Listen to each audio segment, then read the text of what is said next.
I thought you touched upon some interesting ideas there, and the one that stuck home with me, especially, was this idea of autism being a social construct, and I can kind of sympathize with that view to a degree. I mean, I think too, what you say there can maybe even be generalized to a lot of the different disorders in the DSM.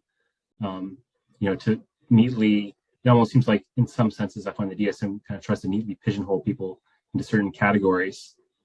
But my own view of human beings is we're vast and complex and often contradictory beings, and we have all these different idiosyncrasies and nuances to us, and from everything from the design of our brains to our personalities, and so I'd be happy to go into that maybe a little bit more, this idea of autism being a social construct.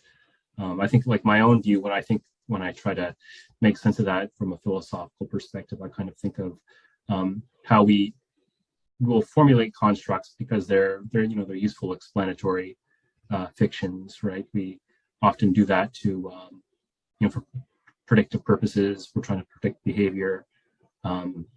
We're trying to maybe make generalizing about people easier, so we assign people certain attributes that kind of apply across populations and so on, and that doesn't necessarily mean that they have a kind of an ontological status, as it were, right? I mean, they're just simply tools, maybe to a degree,